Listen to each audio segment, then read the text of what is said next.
Hi, everyone, and thank you for joining us.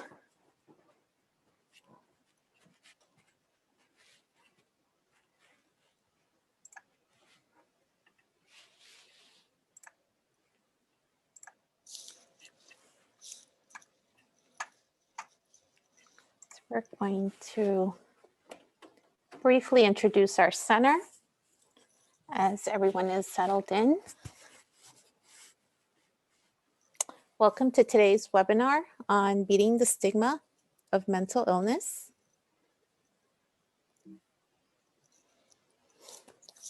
This webinar is sponsored by the Northeast and Caribbean Mental Health Technology Transfer Center.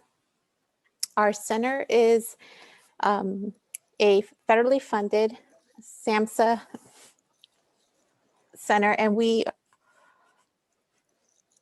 have been tasked and to enhance the capacity of the behavioral health workforce to deliver evidence-based practices and promising practices to individuals with mental illnesses, to address the full continuum of services spanning mental illness prevention, treatment, and recovery support, and also train related workforces such as police, first responders, primary care providers, vocational service professionals to provide effective services to people with mental illnesses. We also have supplemental funding to work with school teachers and staff to address student mental health. On your screen right now, you'll see our link. It's a bit.ly link to sign up to receive our latest communications regarding our training events and other programs and services. I will also include this link in the chat box as we move along in the webinar. I also want to let everyone know that we value your feedback. Our funding comes from SAMHSA, which requires us to evaluate our services. So we appreciate your honest feedback about this event. Everyone will receive a evaluation link at the end of the webinar. And also you can also see the survey using your QR code reader, and we will also share that code at the end of the webinar. All feedback is anonymous, and so please feel free to contact us if you have any further questions. We also want to let you know that this webinar will be recorded and posted to our website, along with everyone will receive a certificate of completion, and as well as a link to our presenter slides. Throughout the webinar, our presenter may pose questions to you. So we ask that you either use the chat feature. You can also control who sees what you post. So you can choose either all attendees or panelists, or you can also use the Q&A feature located at the bottom taskbar. This presentation was prepared for the MHTTC network under a cooperative agreement from the Substance Abuse and Mental Health Services Administration.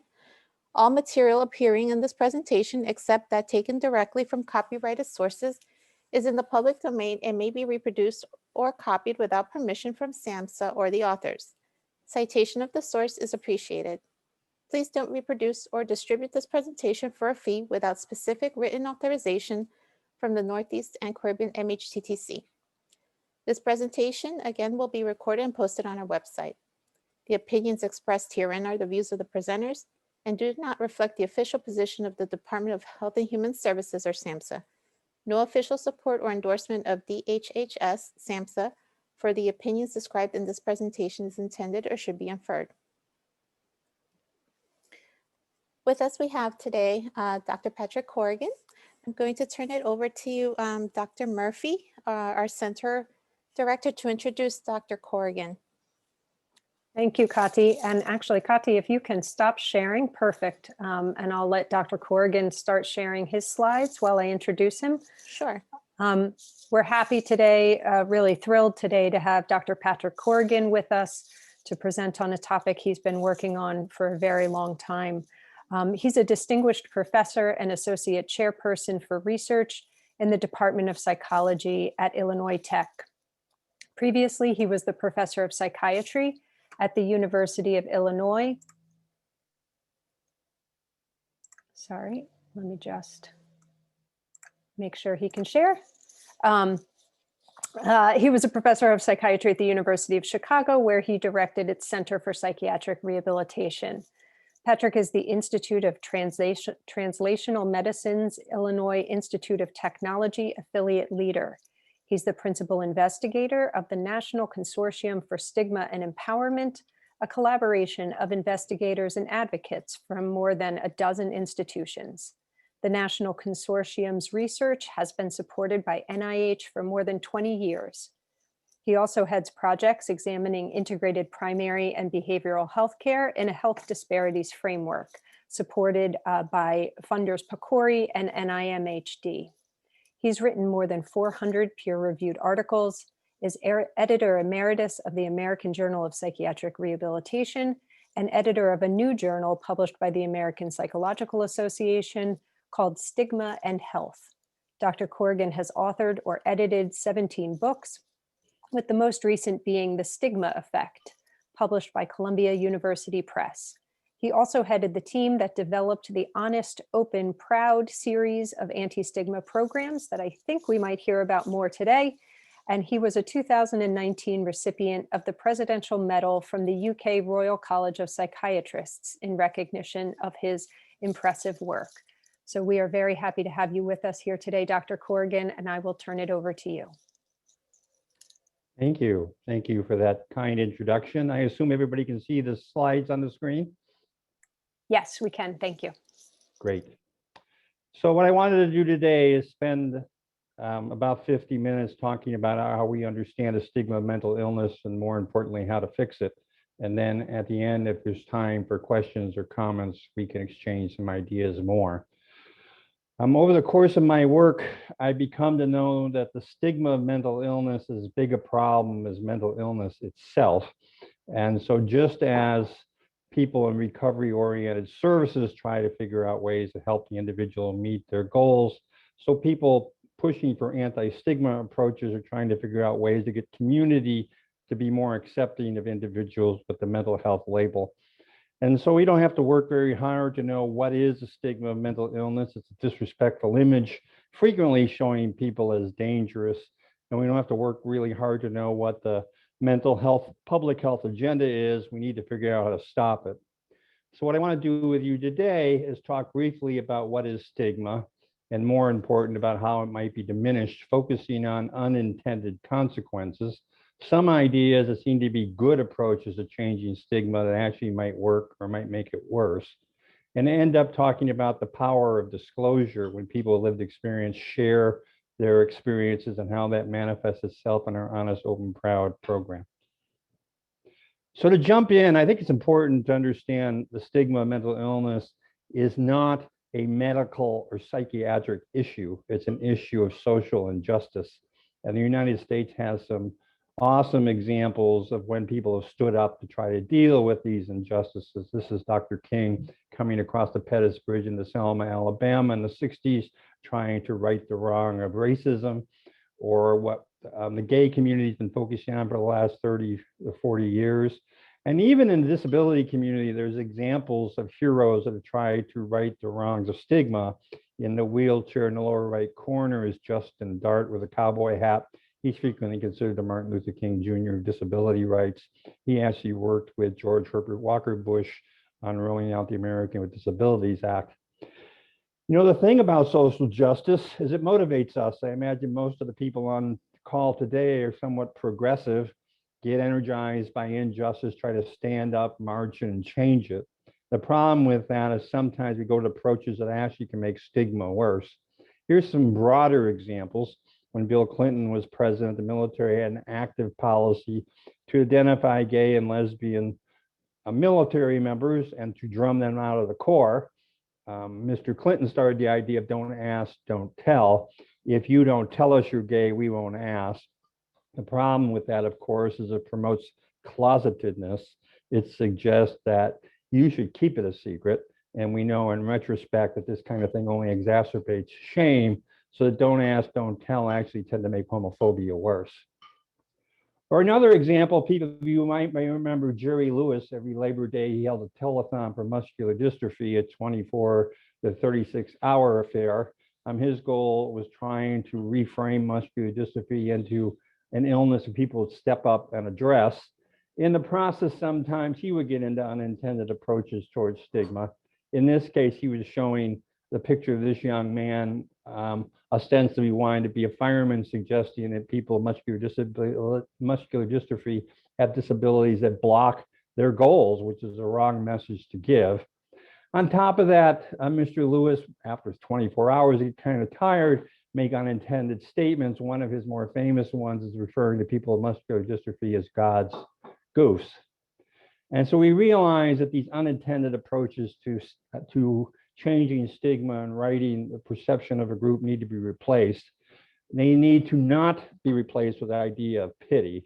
We don't promote getting rid of stigma by pitying this young man and his leg braces. Instead, it's a call for parity. We address the rights of people with serious mental illness, not with pitying them and giving them resources, but understanding they have parity and therefore have a right to these resources. A little bit more about me. Thank you for the introduction. I do work in psych rehab. I wrote a textbook about it some years back, was editor of American Journal of Psychiatric Rehabilitation. So I come at this with several hats. Perhaps the most important hat is I am a person with serious mental illness. I've been diagnosed with major depression, bipolar disorder, generalized anxiety disorder, got up and took my meds this morning. I know the shame of what it means to be on a locked unit. Call my wife from that one phone on the wall and tell her I won't be to my daughter Liz's school that night because I'm in the hospital. And so stigma for me is not an abstraction, it's a reality. While I choose to go at this reality by understanding and collecting the data that challenges it, I'm also motivated to try to stomp it out. Such that, as I was introduced, I wrote a book called The Stigma Effect, which came out about 2 years ago. What the book focused on, what I want to share with you today, is the unintended consequences of mental health campaigns, that some approaches to changing the stigma of mental illness actually seem to make it worse. So let's start by what is stigma. A sociologist named Sam Keene wrote a book called Faces of the Enemy, where he looked at through history how people in control, too often white males, have disrespected other groups using the media.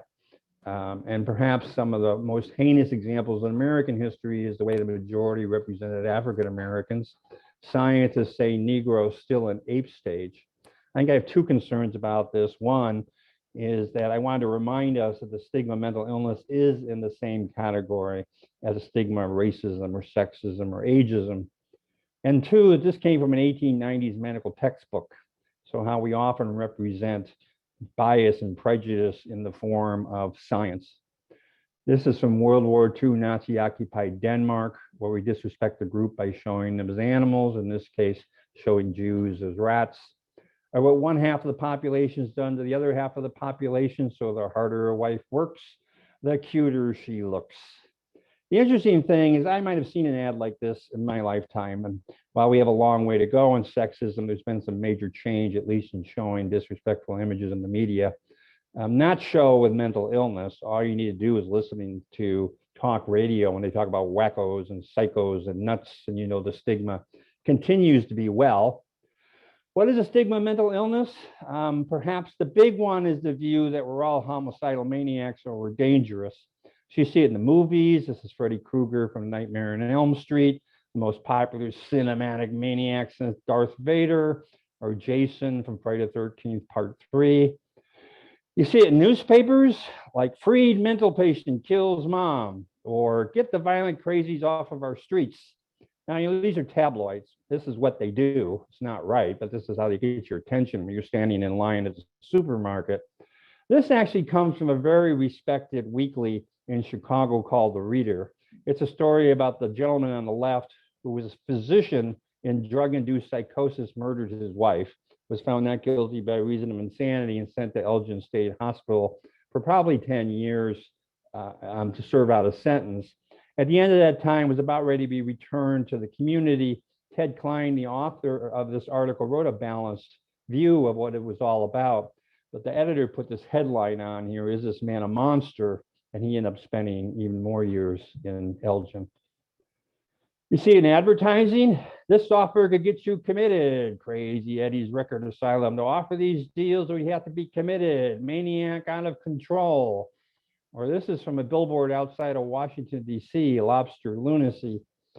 Now, you might say at this point, aren't we just being a little politically correct? I mean, come on, lighten up a little bit. We're just trying to be humorous. Of course, that's what we used to say about this. The chef does everything but cook. That's what wives are for.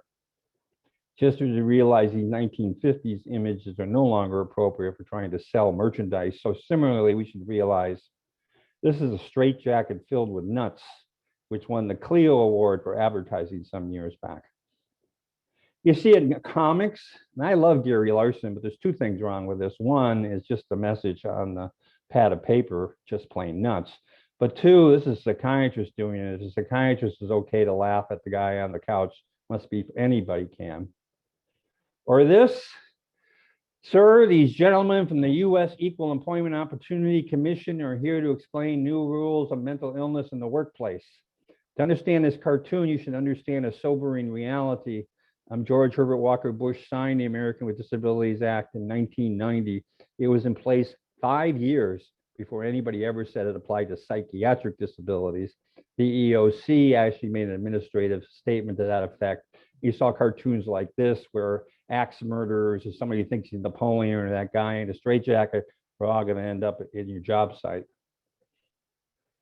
S is for Stanley. Stanley's a crazy murderer, who likes to murder little boys and girls early Sunday morning. Are you afraid of Stanley?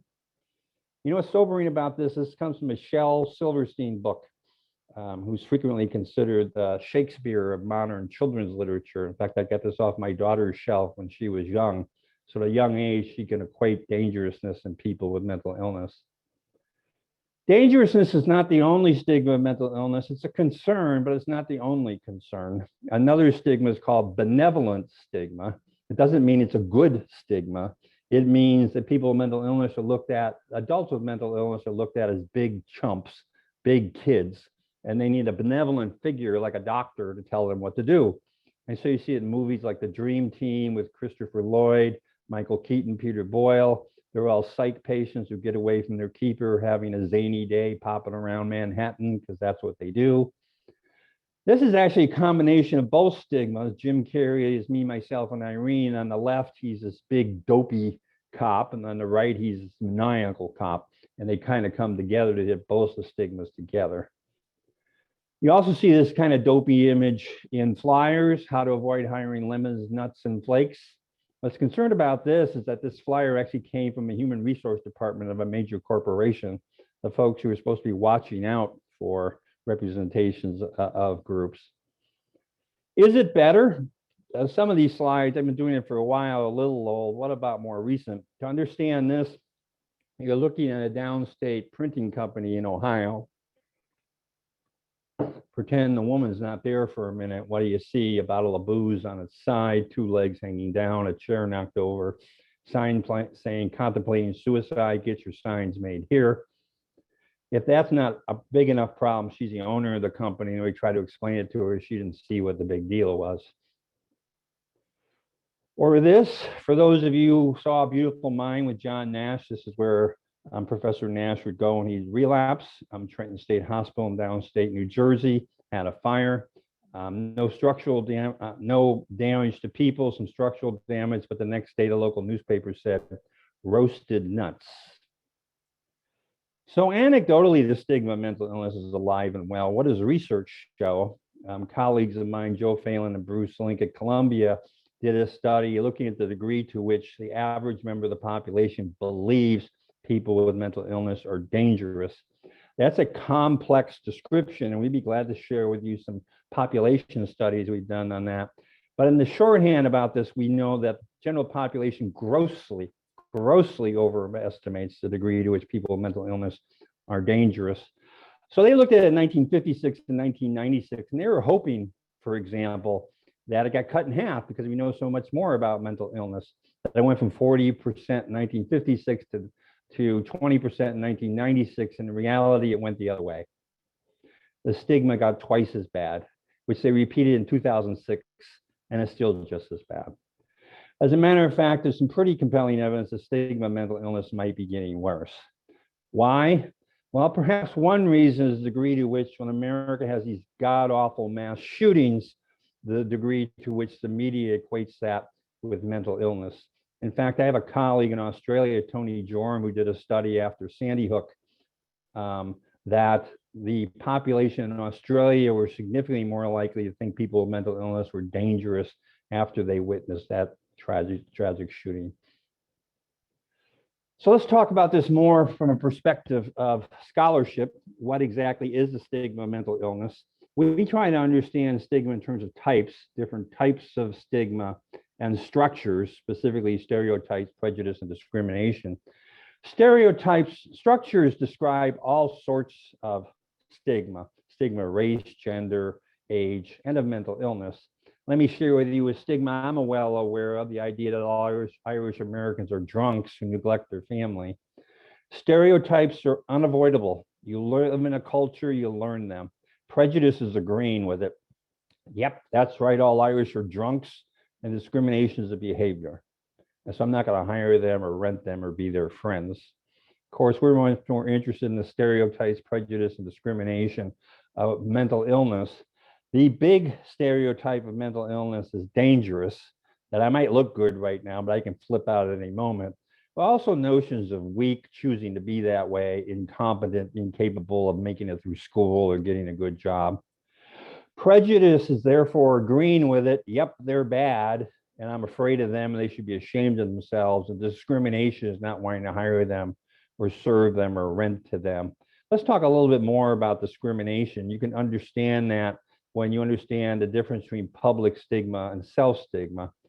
Public stigma is what happens when we, the public, agree about the stereotypes of mental illness and discriminate against people. And as a result, their opportunities of social inclusion are diminished. And so an employer who knows an individual has a mental health diagnosis is less likely to hire them or provide reasonable accommodations. Landlords won't rent to them. Schools don't provide the accommodations they have due. Our legislatures won't pay for appropriate services. Faith communities are unwelcoming, and it leads to this extremely unnecessary call for coercive treatment for assuming that people with mental illness can't assume what's the appropriate way to care and force medications down them. Perhaps the one study that's really compelling is Ben Druss in 2000 looked at about 20,000 case histories of veterans in the US VA system who were presenting with rapid heartbeat, shortness of breath, flushing, such that they need to be referred to for PTCA, or more bluntly in English, they need to get a referral to a cardiologist. And 100% of the times when the physician thought the vet was a regular guy, no mental illness or substance abuse, they got referred. If the doc thought the veteran had a substance abuse problem, perhaps because of what the veteran said, what was in his or her chart, they got referred. It went down to 40%, less than half the time. If the doc thought the person had a mental illness, they got referred. Now, there's two things about this. One is the stigma of mental illness is no longer this kind of abstraction that doesn't matter. This is an issue of life and death. And two, this is physicians doing this. This is not an uneducated group of people. Secondly, let's talk about self-stigma. Self-stigma is what happens when people with serious mental illness internalize the stereotypes and apply them to ourselves. So for example, if I agree that I'm dangerous or weak or incompetent, it undermines my self-esteem, thinking I'm not a worthy person, or undermines my sense of self-efficacy, thinking I'm not able to do things, leading to what we call the why try effect. Think about the goal of recovery-oriented treatment. Much of the goals help people accomplish their aspirations related to going to work or living alone. The why try effect is, why should I try to get a job? I'm not worthy of it. And why should I try to live alone? I'm not able to do it. Finally, label avoidance. One thing to realize about stigma, it's a Greek word for mark. Generally, the marks broadly are obvious. So if you're a person of a different skin color than I can be racist and discriminate against you, or different body features, you're feminine, I can be sexist and discriminate against you. Or if you have gray hair, I can be ageist and discriminate against you. Fundamentally, the mark of mental illness is hidden. In some ways, it's the exact same thing as the mark of the LGBTQ community. So there's a lot of comparisons to that.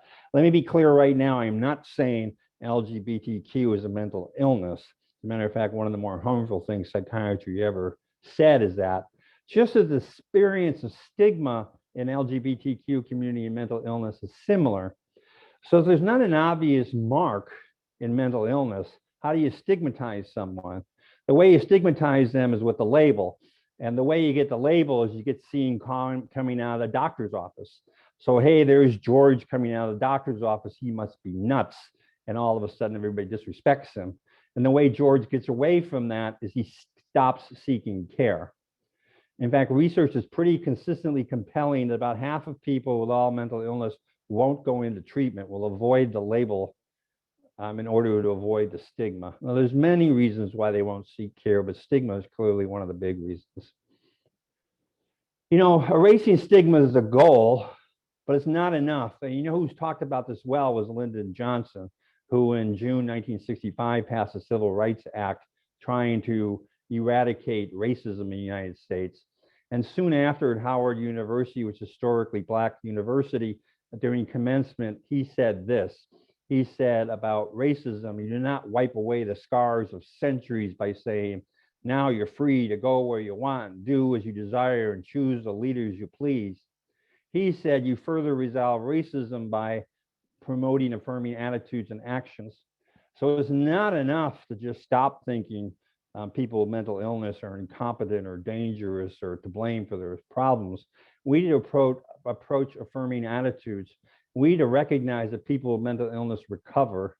That's the rule, not the exception. It's a process that everyone can be involved in. And that in doing that, their goals, their interventions should be those self-determined by them. Attitudes, again, are not enough. We need actions. Reasonable accommodations is existing legal actions that require businesses, for example, to make sure they provide opportunities for people with mental illness to be successful on the job site. And community supports. Governments need to pay for community services so people can be active in their communities. As I said, the goal is to try to stop stigma. And the problem with that is it frequently leads to unintended consequences. So what I want to do is talk about the unintended consequences of 3 ways of trying to stop public stigma: protest, education, and contact. Protest is the idea of just stop saying the words, just stop having those beliefs. And you know, we've done a lot in medicine about changing the words of things. So leprosy is now called Hansen's disorder, and dementia is Alzheimer's, and mental retardation is intellectual disability, and mania is bipolar illness. Matter of fact, a lot of this has gone in the mental illness space. Japan went from Seishin Banetsu Byoga Togo Shitko Sho, which translates from mind split disease to integration disorder, which Japanese will tell you the former being very disrespectful and the latter less so. And people in Korea and Hong Kong and Singapore and China all have done this, such that it's been ready-made labs to see what happens when you change the word. For example, you may be interested to know there's a big push to change schizophrenia into Bloyler's syndrome. It's just like we changed dementia into Alzheimer's disease. Bloyler was a Swiss psychiatrist who came up with the 4 A's of schizophrenia many years ago and was considered to be one of the first persons to describe it.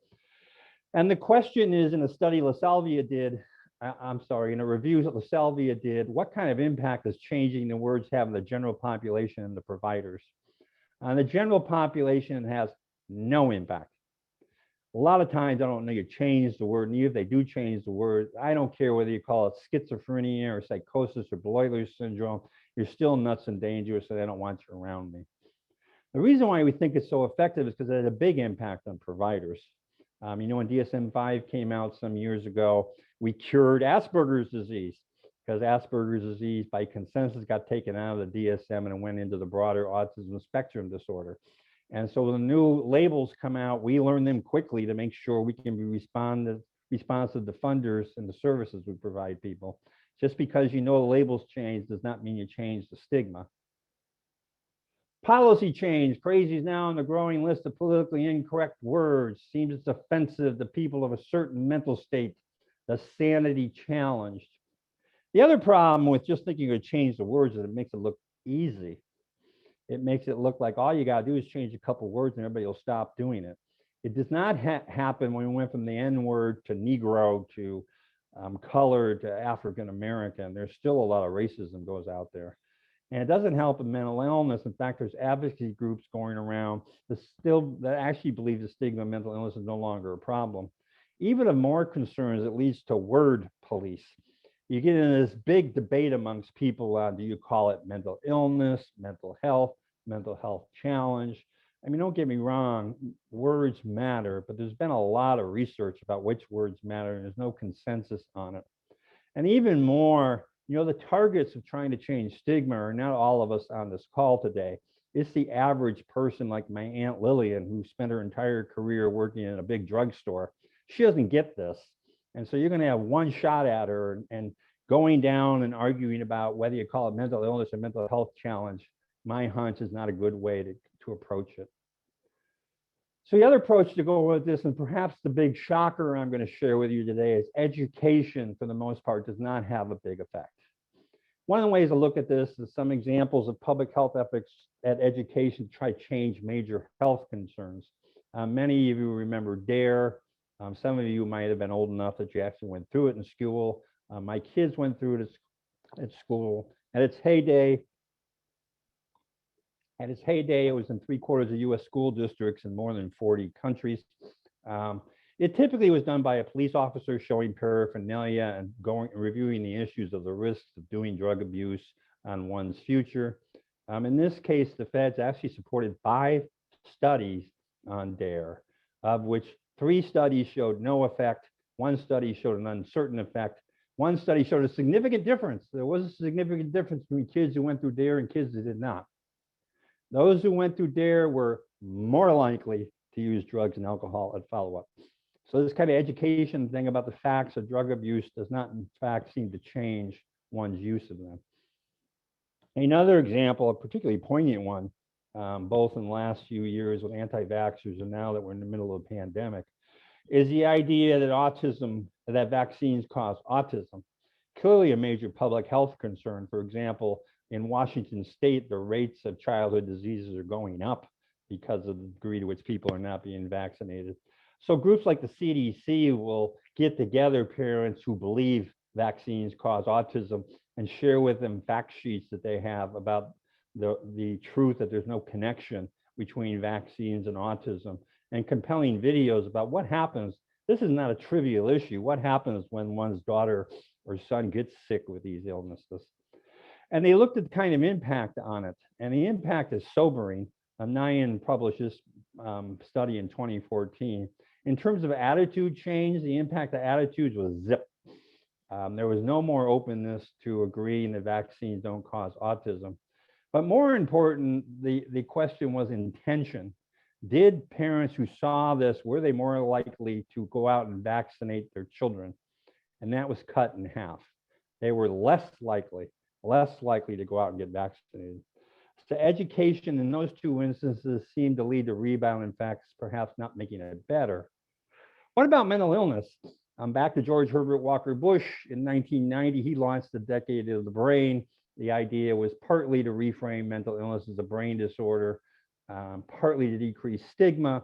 If the public knew that something like schizophrenia was a brain disorder, we were less likely to blame people for it. This is a PET scan with somebody's occipital lobe in the back lit up, suggesting that they're having visual hallucinations. And we did research about this 20 years ago, and the fact is, I am less likely to blame someone if I believe schizophrenia is a biological disorder like this shows. But I'm also less likely to believe they're going to recover. I'm going to think it's hardwired in. You look good now, but you can freak out at any time. And the degree to which you think they're not going to recover is the degree to which employers want to hire people, or landlords won't rent to them, or doctors will provide a substandard health care. Contact is the approach we become much more invested in. Contact is a term coming from social psychology, which suggests changes between races improved the degree to which white people and Black people had interactions as peers. In the mental health side, we'll do contact in our research using Bob Lundeen. Bob and I are somewhat spiritually linked, and we figured out we were born and then graduated from 8th grade, high school, and college, all within a couple months of each other. Soon after college, he started a career with schizoaffective disorder, which was pretty disabling. And so he tells his story to try to change stigma. Hi, I'm Bob. I have a serious mental illness. One of the best ways to evoke stigma is to give yourself the label schizoaffective disorder. In his case, his childhood was not unusual, which for him was trying to change the stigma that people with mental illness are born broken. Then unfortunately, his mental illness is traumatic. One of the things you find in people's stories when you see somebody like Bob is the for real effect. You look at Bob and you say, for real? Are you really mentally ill? Because you're not slobbering or talking to yourself or head banging. And so for Bob, he needed to share the issue that his mental illness was traumatic. He's been hospitalized more than 15 times. He uses street drugs to deal with his mania. He gets in trouble with the police when he becomes manic. And despite that, and that's the key issue of recovery, despite the fact that people may have recurring symptoms, they are able to achieve. In his case, achievement is he got an undergraduate degree. He works now as a full-time peer counselor at DuPage County Mental Health, which is west of Chicago. He's a playwright. His plays about his mental health experiences end up on the stage. And so we're curious, what is the effect of education in blue versus contact in red? And we looked at this in a meta-analysis some years back. This represents 12 studies. And what you find is the overall impact, the attitudes and behaviors. There was a small benefit due to education. There's 2 to 3 times bigger benefit due to contact. Hearing Bob telling his story has a much bigger impact than having an expert come to you and tell you it's a brain disorder. And so this led to what we call the TLC model for understanding how you change public stigma. It rests on contact. It reiterates what we know. I'm a person who's all for gay rights, but I'm straight. If we want to change gay rights, I need to do that as an ally to people from the LGBTQ community. Changing the stigma of mental illness rests on the story of people with mental illness, not providers. And so if you're a provider and you want to change stigma and you're not somebody who lived experience yourself, you are an ally. Good contact is targeted, local, credible, and continuous. Targeted, who should be the targets? I think we all like to wave our magic wand and get rid of the stigma of mental illness right now. We surely want to do that with racism. And while there have been some small steps, we haven't accomplished that yet. So in the meantime, in terms of the stigma of mental illness, we want to target it. I am a rehab psychologist. My goal is to help people get back to work. So I want to target employers so they're more open to hire people with mental illness, and more importantly, to provide them reasonable accommodations. Or landlords, they're more open to offering housing, or healthcare providers, so they offer a good standard of care. Local, we rolled this program out in Canada some years back at the World Psychiatric Association. You may know what Canadians think of Americans. Last time I checked, Canada was building a wall to keep us out. If you're going to develop a program in Canada about stigma, it needs to reflect and be grounded in Canadians. The United States might have an even more complex issue because we're spread out amongst a very diverse country. I'm talking to you today from Chicago, the heartland. We're right in the middle. We view everybody on the East Coast as zoned out in coffee, and everybody on the West Coast is popped out in THC. And we in the heartland really have the only truth and understanding what it means to be American. And even in Illinois, to remind you of geography, that's us in Chicago in the upper right-hand corner at the bottom of Lake Michigan. Though Illinois is a pretty big state, about 26 million people, about 60% are rural or agrarian. And so if you're going to develop a program for a place like Peoria, right there where the X is, you got to make sure it plays for Peorians. Good stigma change is also credible and continuous. I've not had the honor of serving in the US military. I have worked a bit with the DoD and the VA and anti-stigma programs. We know, for example, the mental health challenges, in part because of all the wars we're in, have increased for active military and for veterans in many ways. And so trying to change stigma, we know that military needs to talk to military.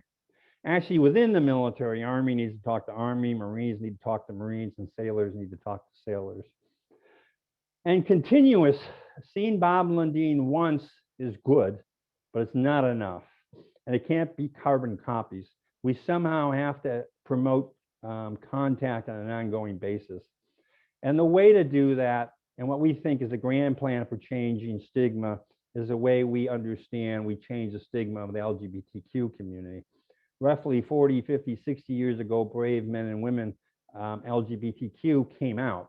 They told their stories, such that by the time my kids got to school, they weren't overwhelmed by these stupid ideas of homophobia and thought that being gay was fine by them. So similarly, there's this issue in the mental health community of coming out mad, coming out proud.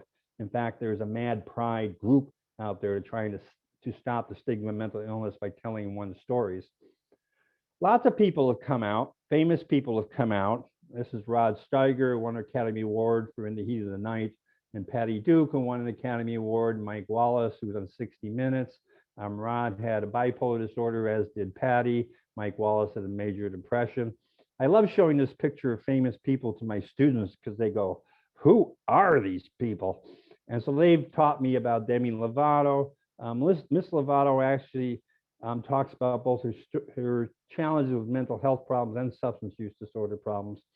Jim Carrey, who alternately talks about depression and bipolar disorder, and Leonardo DiCaprio, who talks about anxiety disorder. And so the question is coming out of famous people really beneficial? And we think there's a limitation to it, what we call the Thurgood Marshall effect. You may remember Thurgood Marshall is the first African-American Supreme Court judge appointed by Lyndon Johnson. And when he was appointed, a lot of progressive people said, wow, you look at him, he's a black man, he must be cool, he's distinguished, so other black people must be. But it doesn't work that way. You tend to say he's not like other black people. Or this is John Nash, you tend to look at him as he's not like other people with mental illness. So famous people with mental illness have their limitations. And so we wrote a book some years ago called Coming Out Proud, the Racist Stigma of Mental Illness. It's actually an edited book with 40 stories from people around the world talking about their stories of recovery and their demand for solidarity. We think the message is not that people with mental illness should pass as normal. We think the message is people with mental illness should pass as they are and expect everybody else stand with us in that way we present to the world. And so about 12 years ago, we developed the Honest, Open, Proud program as a way to help people decide whether they want to disclose. It has 3 lessons. The first lesson is to consider the pros and cons of disclosing, which, by the way, vary when you're talking about coming out at work versus your faith-based community versus your extended family. Excuse me. The second way is that there's different ways to disclose. So I might sit next to you at the office and think you're a nice person. I could take you to Starbucks and say, hey, did you see Silver Linings Playbook? And if you say, I can't stand Hollywood showing those mentally ill people as normal, then you're probably not a good person for me to come out to. And the third lesson is your story. What are you going to say? Followed up by a booster. The program is traditionally done by 2 trained facilitators who are people with serious mental illness and groups of 3 to 8 peers where they can share their experiences. Let's talk about something people frequently ask. Our goal is not to talk people into coming out. While for me it has worked out well, I in no way think everybody should do it. In fact, a Supreme Court judge once said it's hard to stop the clanging bell. Once you're out, it's hard to go back in. The goal is to help people realize they have that options, and if they should decide in limited situations where they're protected to disclose, they might. Our research shows that about 1/3 of people who actually go through HOP will disclose in the month following. However, there's pretty significant increases overall in feeling empowered and self-esteem about oneself, because it's like, I didn't know I was in the closet. I could have these options. One of the interesting things about the choice of words is pride appropriate here when you talk about mental illness and stigma? Well, pride evokes 2 issues. One is accomplishment. What have I accomplished in terms of, and second one of who I am. part of my identity in terms of disclosing. I am proud, despite some of the major hurdles in my life, I was somehow able to get through school and put a professor before my name. I absolutely do not want to give the idea that you've only accomplished and you met some sort of standards like this. Everybody has goals at different levels, and anybody, even in pursuit of those goals, are accomplished. I still think when I'm able to overcome recurrences of my disability and be effective, that's as a big accomplishment as anything else I've done. But similarly, pride is who I am. To remind you, for those who don't know, this is the Irish flag. One of the best things my parents ever did to me is name me Patrick. And every March 17th, I like to talk to people about who I am.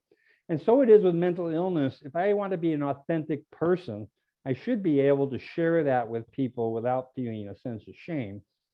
And so it really has changed the dialogue of how we've understood identity. When I was a graduate student some 30 years ago, an internship, I learned that you wanted your patient not to identify as a mental, that you wanted to keep it hidden, because if other people knew it, they would discriminate against you. And instead, we know a progressive attitude now is one of human identity is embrace who I am, whatever part of that I am, and being able to express it as I like. We've done a lot of research on this. We've actually had 5 peer-reviewed randomized controlled trials in the literature. It's a little late. I want to give some time for discussion. Trust me. But also my email is at the end. If you email me, I'd be glad to share these with you. Also, we've done a lot of work of adapting this around the world. Actually, we have a study currently going on in 2 places in China about adaptations to HOP for them, projects in Germany, Italy, Spain, and the like. Adaptation is a big effort because stigma is a social construct, and the way I view it and the way Chinese view it is very different things.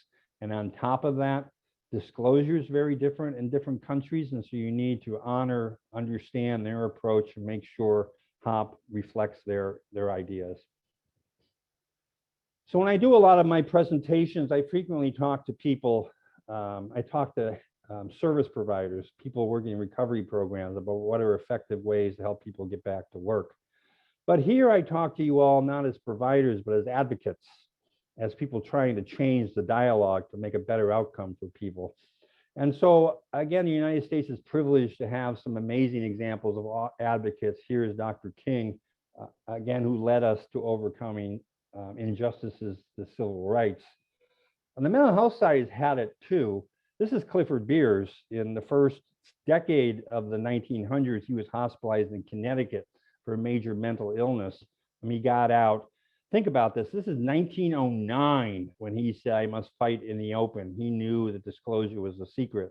He went on to founding Mental Health America, which is one of the lead advocacy groups in the United States now.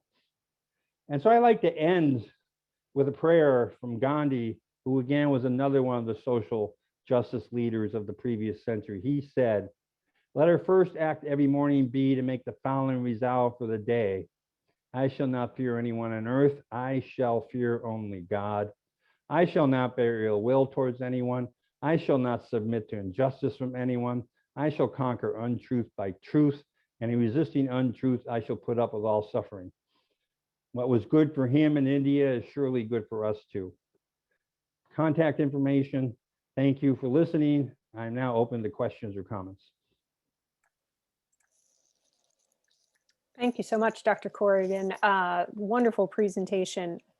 I think I'm giving some of the attendees a moment to get their questions in. And so I'm going to start us off. And I'm just wondering if you have any sort of concrete suggestions, since most of our audience is often the mental health workforce, of actions they can take around advocacy, being allies, et cetera. Are there things they can do? Should they be talking to people they're working with about the pros and cons of talking about their mental illness, or are there other actions they can take to help be good advocates?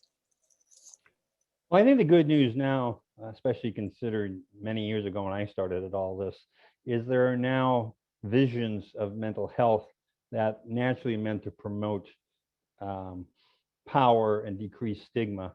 Some of those, for example, is the idea of recovery, is the idea that people with serious mental illness should be hopeful and should pursue their aspirations, and the idea of self-determination, the idea that they are the person with the control and the power at the end of the day. I think another really valuable resource as it permeates the healthcare system is the inclusion of peer providers, is people who are using their own disclosure to come out and tell their story. To incorporate HOP within a healthcare system, it has been, it is now part of the peer health provider portfolio for the U.S. Department of Veteran Affairs. So they do have a program to share it amongst them. We do have a training program. If you go to www.hopprogram.org, you can download the manual for free and you're welcome to use it. We do provide training. You can contact me and we can tell you how to do that. Thank you. That leads to another question that's come up in the chat and that I had as well, sort of, which is, so their peers, people in peer provider roles who kind of by reason of their position, are disclosing and are in their work using their personal experiences. But what about people who may have personal experience but aren't necessarily in defined peer roles? So in the chat, somebody's starting as a human services tech, but I think, counselors, psychologists, psychiatrists, caseworkers, etc., many of us have personal experience. Do you have any recommendations around how to use that? I think that's an ongoing discussion to understand with your profession. Erroneously, some professions have said you shouldn't share your private experiences. And I think that is a wrongful idea. But if you are in a profession like that, you need to be mindful of it. I think the general rule I always ask myself, again, I shared with you, I have a pretty significant mental illness.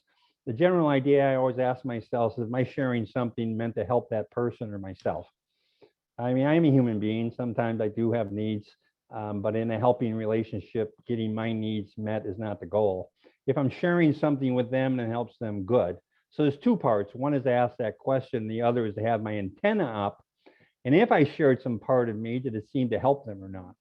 And if so, I probably want to incorporate that. But you're right. There are people who have decided to identify themselves as peer supporters, but the rate of mental health is huge. Matter of fact, I like to say everybody has mental health challenges. Some people are disabled by it. And who is a provider? I would never be so bold as to say, who's a peer? I would never be so bold as to say, I'm going to decide whether you're a peer or not. If your life experiences make you a peer, you're in that category. Thank you. That's an important point, I think. We have lots of questions coming in and there's just a few more minutes. So let me see if I can get through some. There's a question about the model of using contact as a way to decrease stigma, about whether that's been used in schools.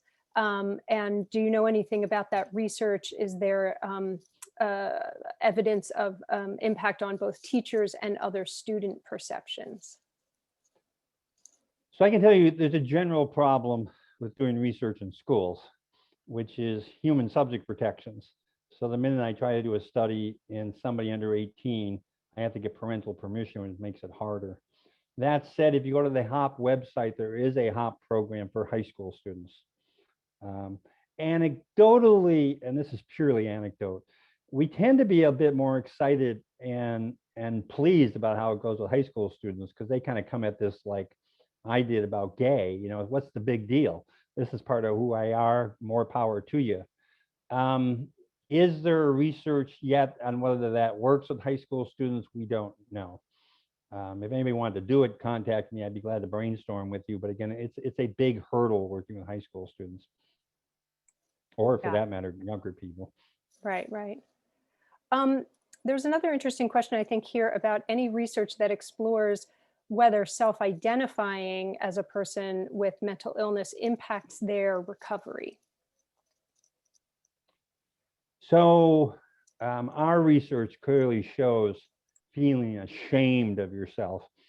Internalizing self-stigma undermines recovery.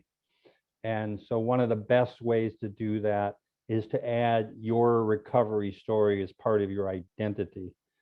Now, whether you have to disclose that or not is kind of mixed. But one of the things about HOP is it just helps you formulate your identity of a person with mental illness as an okay, accomplished, proudful thing. So I do think the degree to which we replace any story of shame with a story of accomplishment, hope, recovery is a step in the right direction. Thank you. We also have a question about whether the HOP program is available in Spanish. It is. It's been translated into, I'm pausing for a minute.